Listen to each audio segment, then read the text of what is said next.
Il était 10 heures. Henri venait de se réveiller. La lumière du matin filtrait à peine à travers les rideaux poussiéreux de sa petite maison en bord de mer, près de la plage de la Grève Blanche, à Plougarneau. L'odeur de l'iode et de l'humidité se mêlait à celle des vieilles boîtes de conserve qui traînaient dans la cuisine. D'un coup d'œil, il pouvait voir le désordre qui représentait le reflet de sa vie, un véritable capharnaüm. Dans la pièce principale, des vêtements s'accumulaient sur une chaise branlante, dégageant une légère senteur de sueur et de négligence. Des paquets de chips vides et des canettes de soda jonchaient la table basse, témoin silencieux de ses allers-retours chez ses parents pour se ravitailler en cachette.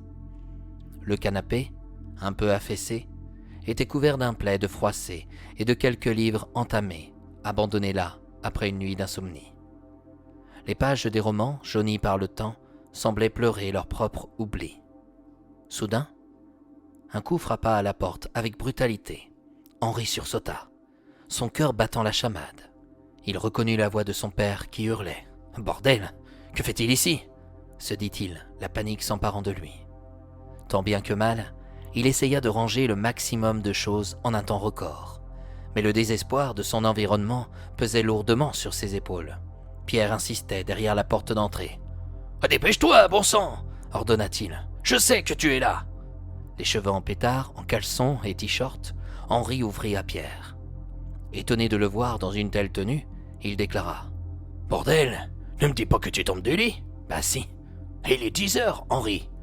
Si tu crois que c'est ainsi que tu trouveras du travail, bon, tu me fais entrer chez les flics au cul. » L'inquiétude d'Henri grandit, et une boule se forma dans son estomac. « De quoi ? Qu'est-ce que tu as fait ?» s'effraya le jeune homme. « Moins tu en sais, mieux ça vaudra pour toi. Papa, si tu viens chez moi pour me mêler à des affaires louches, je préfère... »« Eh bah, mon salaud !» coupa-t-il. « Si ta mère voyait une telle porcherie... »« Non, mais moi, je ne me permets jamais de critiquer votre intérieur, lâcha Henri. »« Ah, normal, c'est généralement propre, parce que maman est là. Qu'est-ce que tu insinues ? Ta mère s'occupe de l'intérieur, et moi, de l'extérieur. Ça a toujours été ainsi. En tout cas, il ne me semble pas que l'on vous a éduqué comme ça. » Son père s'approcha de la table basse et prit le paquet de chips vides dans ses mains. « Chips, cheddar, oignons de Roscoff ? Et c'est quoi cette merde ? » ?»« Pardon ? Ce paquet, c'est quoi ? Des chips ? Bah, j'ai vu. Ne me dis pas que tu bouffes ce genre de saloperie. »« Qu'est-ce que tu es venu faire ici ? » ?»« J'avais soif. J'ai passé toute la nuit dehors.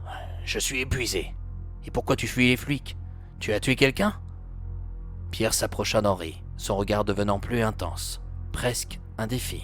« Bon, je veux bien admettre que je suis rustre, bougon, ou que j'ai un caractère de con.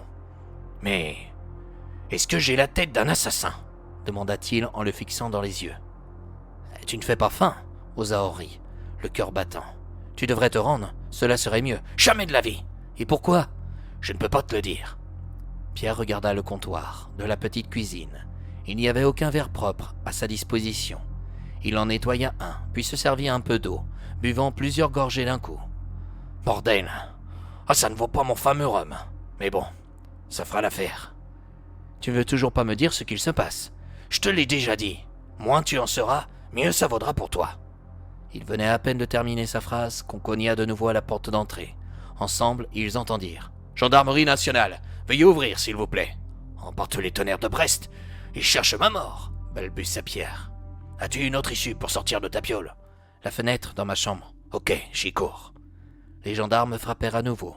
Henri cria qu'il s'habillait et qu'il arrivait afin de faire gagner un peu de temps à son père.